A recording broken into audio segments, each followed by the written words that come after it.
Joining us now is OjyOkpe with stories trending around the world. Hello, Jinx. Continuing with the bow tie. You're just so dapper every day with this bow tie. Please just do it the whole week. How are you? How are you? I agree with you. I'm absolutely. I align with you. Tomorrow might be black, and that will be like completely formal, right? Good morning, Rufy on fire. You should do it the whole year because no, we can't manage the whole year. Any day he does it, it reminds people like us that go and get married. Rufa is auditioning, please. Rufa is getting married.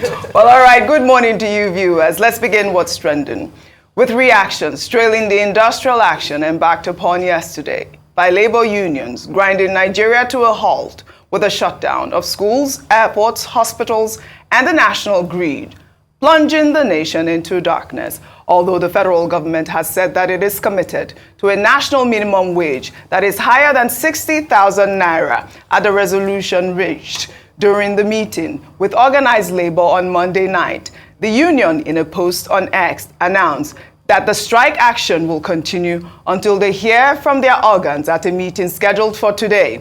Many Nigerians say they support the strike and have called on the federal government to meet the needs of labor, given the over-bloated expenditures of federal government parastatals.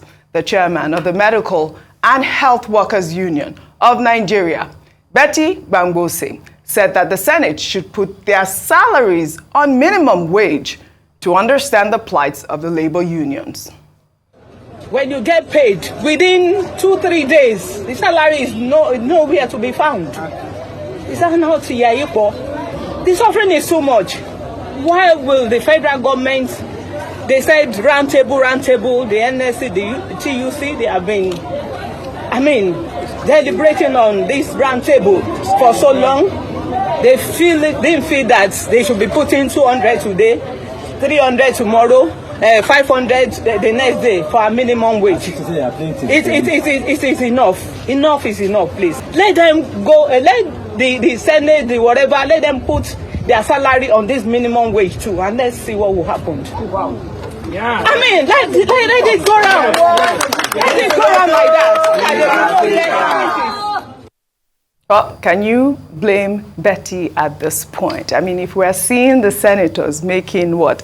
A whooping 30 million naira? A month? Yeah. Yes. I mean, the National Assembly per month. If you're seeing them earning that amount of money, I mean, why wouldn't Nigerians agree with labor at this point? I mean, we've talked about the fact that, the policies that President Bola Ahmed Tinubu put into action when he came into power, has really caused the inflation that we're experiencing now. But having said that, these negotiations have been going on for a year. Let me take Atedo Peterside's tweet. He wrote, "The Nigerian minimum wage negotiations were going to be unnecessarily difficult because federal government poisoned the atmosphere for responsible negotiations by approving a reckless 90 billion naira Hajj subsidy, luxury SUVs for legislators, etc., thereby creating the false impression that the federal government was rich." Well, Finn wrote, "The Nigerian economy can't afford 100,000 minimum wage. I agree that NLC has a point that about must be increased." Well, he meant that amount must be increased. But this nation can't pay 100,000 naira self. We have not grown wealth to afford 100,000 naira a month. 100,000 naira is $72. Well, NLC had been, posting a series of tweets, and this is one of them where they broke down, the amount the senators are making, and the House of Assembly. Can they deny this? I hope you can help me with this because I can't really see that. All right, so they said a living wage there. Yeah, can we? No, I can't. All right, so the picture, can they deny this? Nigerian workers deserve better. A living wage is possible. And then goes on to break down Nigeria senators' earnings, highlighting wardrobe allowance. Which one is it? Wardrobe That's allowance. wardrobe allowance. They're highlighting out of 621,061 naira and 37 kobo. That's what brings you to the amount. So the basic salary is 2,484,245 and 50 kobo. But when you add all the allowances, it goes on to become 29,479,749 monthly. I They believe even get hardship allowance when Nigerians are the ones facing their hardship. They get hardship They allowance. get hardship allowance. But I think Queen B broke it down as well. This is another Twitter user. She wrote, this is pure wickedness. How can anyone justify, one, furniture allowance at 7.45 million, accommodation allowance at 5 million naira, vehicle allowance at 10 million naira, vehicle maintenance at 1.8 million naira, hardship allowance at 1.2 million naira. All of these are monthly in a country that is the poverty capital of the world. Labor must insist and never be cowed or go below 200,000 naira minimum wage. This was horrible yesterday. The Lagos State University Teaching Hospital in Ikeja was also shut down. Doctors and other health workers joined the strike. Let's look at that video before I come to you, Dr. Abati. Yeah, right now at the General Hospital last week, Ikeja, no doctor around. As at this morning, everybody are there. No doctor to attend to them. You can see, they are chasing the workers out. You can see, this is General Hospital last week. You can see. I believe the union, the health union, stated that emergency workers were still, on call. But you can see our nation at this moment plunged into darkness.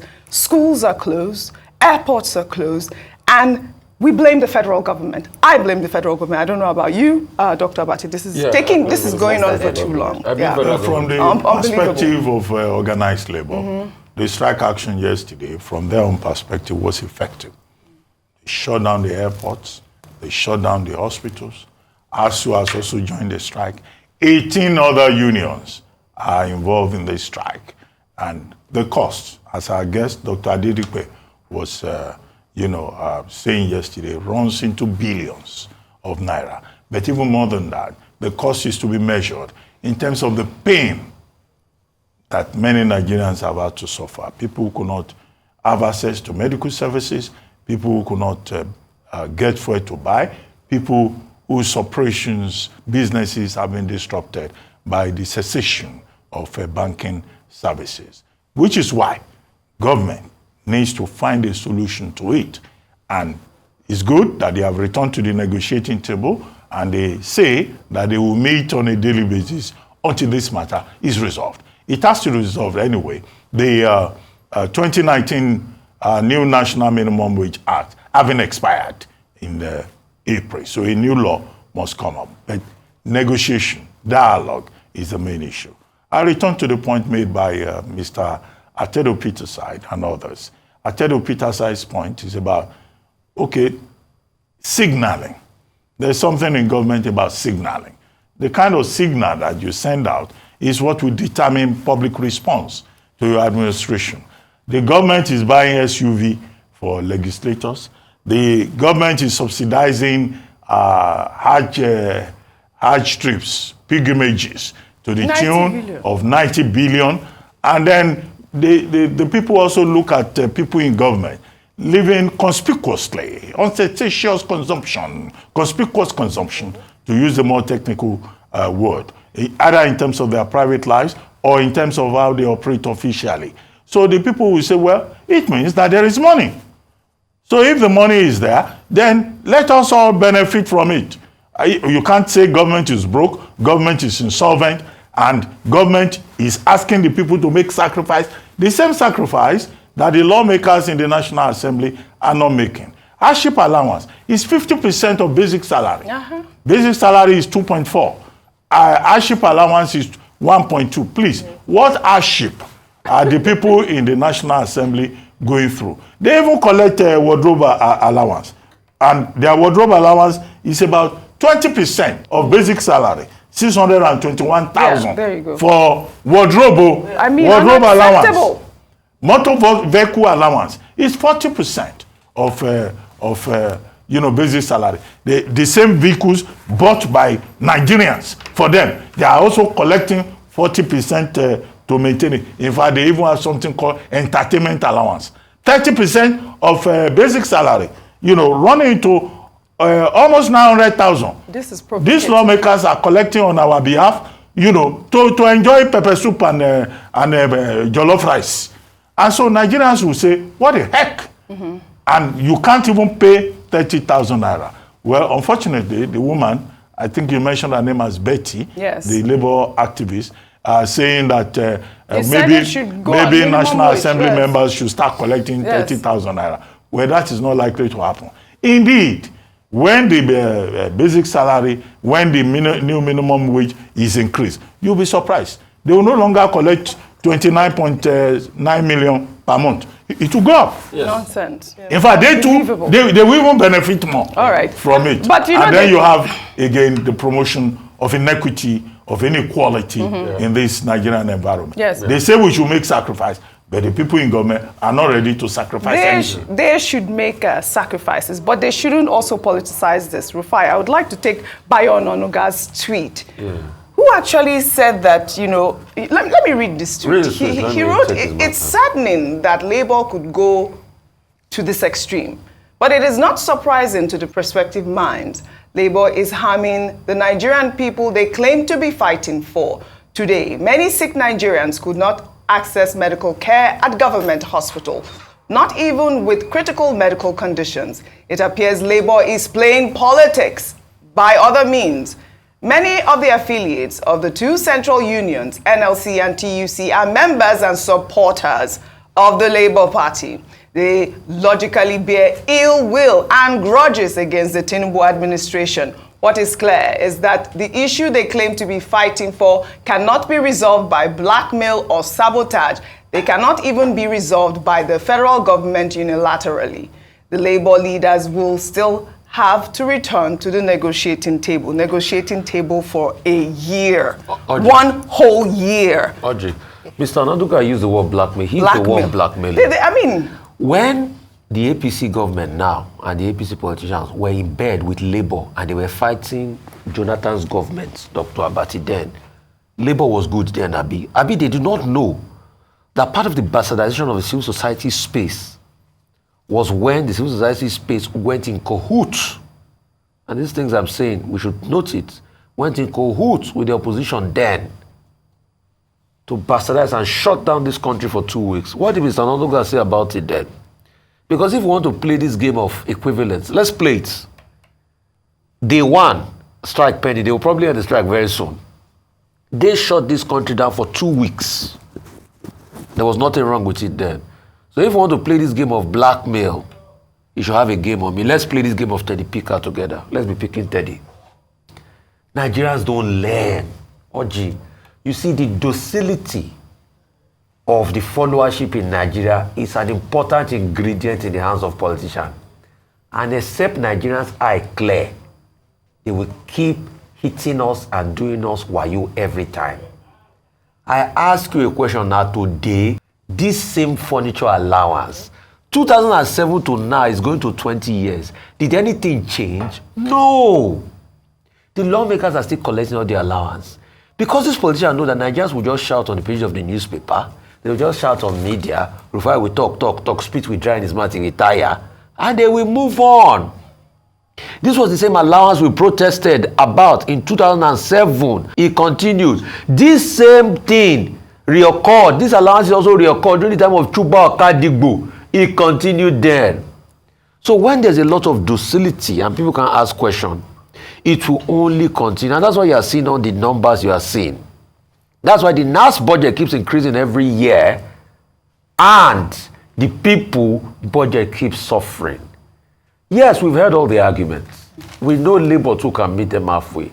But government has constantly shown bad faith. This was the same government that took a supplementary budget last year to be able to buy cars, 160 million. So after spending 160 million, then the next thing now, they are talking about using 10 million to give them cars every month. Why can't they buy fairly used made in Nigerian cars? Oji, please show them another empirical fact. Key them with data. I would like, I'd like to pull up this tweet also by NLC. I mean, they actually broke this down. If we can pull that up, NAS budget and Nigerian workers' monthly minimum wage since 1999, over the years to 2024. Yes. In 1999, Ayo, how much was NAS budget? 2.2 billion naira. And 3,000 naira. Meager 3,000 naira. Yeah. They posted that. In 2020, please, how much was it? 29.5 billion naira. And we are here, 2022. In 2022, let's go down to 2022. Going to 2022, that is 139 billion. That was NAS budget. Yes. And now we are at 344.9 billion naira for NAS budget. And you are budgeting a meager 30,000 naira. We have talked about this inflation for more than a year. We cannot, okay, 100,000 naira. People say they can't pay, like Finn said, they can't, private sector can't pay 100,000 naira for the minimum wage. But I'm sure a lot of private sector can pay that 100,000 naira. Yes. There's something has to give. Something has to give. And you know, when we pull up figures like this, it's provocative because then the same people who are consistently saying that, oh, we don't have money, it is not consistent with their lifestyle. When Dr. Abati was breaking down the senator's earnings, one line was a newspaper allowance. This time that newspaper is online. If you wanted to cut 1.2 million naira already, then I did the calculation. If you were to pay, divide that by 30 days, that's if they read newspapers Monday to Sunday, it's 41,400,000 naira per day for newspaper. Let me see. Guardian newspaper, 250 naira. Tribune, 250 naira. Vanguard, yes, 250 naira. This day, how much is this? The Dr.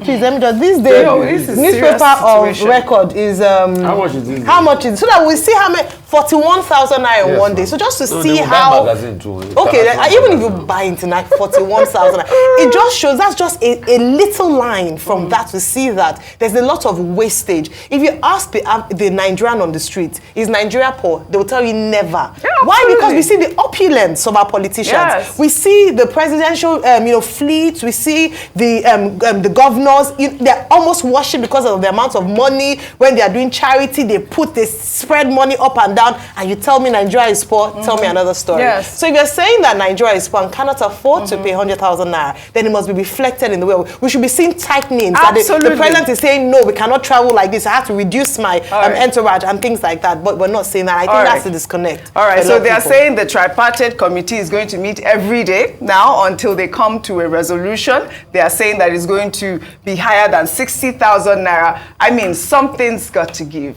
Our Nigerians are suffering. Our children have not written exams. There are people in the hospital not getting treatment.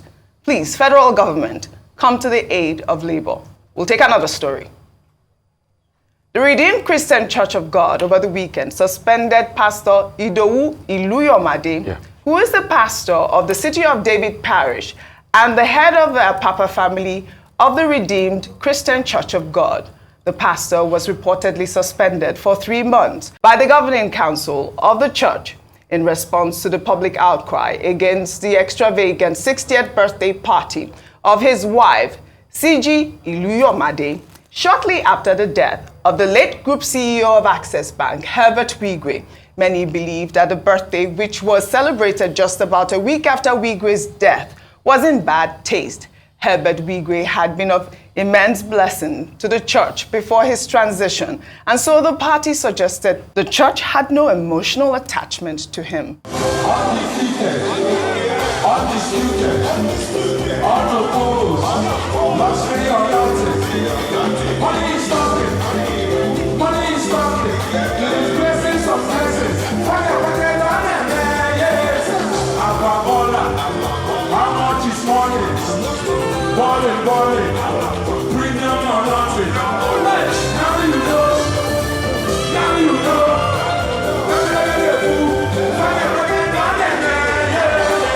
All right, we always talk about optics. I mean, this was bound to happen. I mean, it would have been a shame if this suspension didn't come. You know, I'm coming to you because you are our pastor in the house. I believe that he's been replaced by Charles Bande at this point.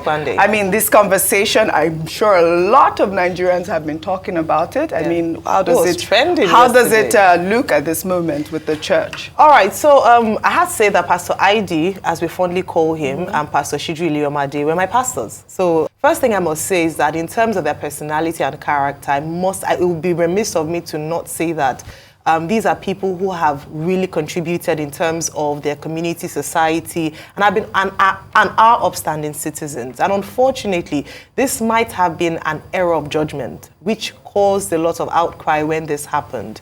And I know that there were plans for the church to wade in and come in, and that's the bigger church now because of the structure of the Redeemed Christian Church of God. What has happened here is a suspension, and it's said to have happened following internal processes involving the governing council of the church. Now, you cannot legislate how an entity decides to handle a matter. And for a number of people, it seemed like, oh, yes. But I believe that it's beyond just, what's happened with them having the party. That's Pastor Shiju's 60th birthday. People know how to want to celebrate life, love life. But there was also the challenge of perhaps the wrong timing and the call by a number of people. He's not been taken out permanently. It's a suspension. Yes, it's a suspension. And Pastor Pande, interestingly, was his church that the service of songs, the Lagos edition of the Wigwe's services were held. So he's now gone to City of David. So we'll see how this works, just the early stages. But at the end of the day, what I'll just say is that when it comes to the internal workings of an organization, they have a process of handling matters that are contentious, and the Redeemed Christian Church of God has done just that. As regards Pastor Iliomade, yes, I get the fact that, there are a lot of things. In fact, I remember the Arise project by Pastor Siju and all the other great work they have done. But let me tell you something. It has to be said, some error of judgment can be very costly. The Bible says, when people are mourning, you mourn with them. Yeah. And the optics look particularly bad. Absolutely. And like we argued on this table, celebrations could have been suspended. Yes. So whatever Redeemed Church is going to do as regards this, the suspension is also to investigate. Yes. So an investigation is on. We'll leave it to the discretion of the Redeemed Church and all of that. But we also should set some terms clear. Nobody is bigger than the church institution, because we've heard a lot of higgity-biggity in the back. All right? And with or without anybody, any religious institution will move. The house of Christ is marching on. Yes, well, I would like to align myself with a comment that was made when this story came up. The question was, if it was a pastor's wife's son that died, would she go ahead to celebrate her birthday party? Good question. That's the question. Well, let's take our final story. Highlighting this incident, on the second Niger bridge, where criminal elements vandalized and stole iron compartments used to construct the bridge, which is a key national infrastructure connecting cities to economic activities. Well, a Good Samaritan spotted the incident, as we'll see in this video that has now gone viral. Tell me, is that Soludo is doing this one? It is Soludo that come out this road. It is governor of Anambra State that come out this one. Those you people, maybe. This thing, you know how much they say this thing? You go sell them for iron condemned. They don't first carry this one. Come to this side. They don't go sell them. As they ship this one now, small time now, I don't know who I go complain this thing for. But this thing now is very dangerous. Before tomorrow, you know go see them. Now person they come carry them, go sell them. Is that good? No good. Great amateur footage there. Great citizenry reporting, as we'll always say. He went ahead to call the police, and the police was there. I mean, how unfortunate is this incident? No, I once wrote a piece where I talked about mass psychosis in Nigeria. Nigerians behave as if the entire country is mad. And the citizens behave as if they have mental issues in terms of their relationship with government. Now, anytime government introduces something for the benefit of the people, it's the same people that will sabotage it. Now, if you put up street lights, if you are not careful, by the following morning, Nigerians will have stolen the lights. The same street lights that are supposed to serve them. Now, this second Niger bridge has been a major subject of discussion. Absolutely. You know, to ease congestion in terms of access to the southeastern part, to, encourage economic activities. Now, that bridge, the effort that has been made there, the same Nigerians that are to benefit from it are destroying it. Take this Third Mainland Bridge that was refurbished. Within 1 week, people were arrested, removing things from the bridge. So this is part of the problem, which is why part of the issues we need in this country is moral reorientation. Absolutely. There's a moral turpitude that has turned the entire country into a country of problematic citizens. Where are the citizens who believe in Nigeria, who will support Nigeria? We need to support Nigeria. Well, I'd like to thank you all for your great analysis, as always, on What's Trending. Well, that's all I have for you guys on What's Trending today. I'll see you all tomorrow.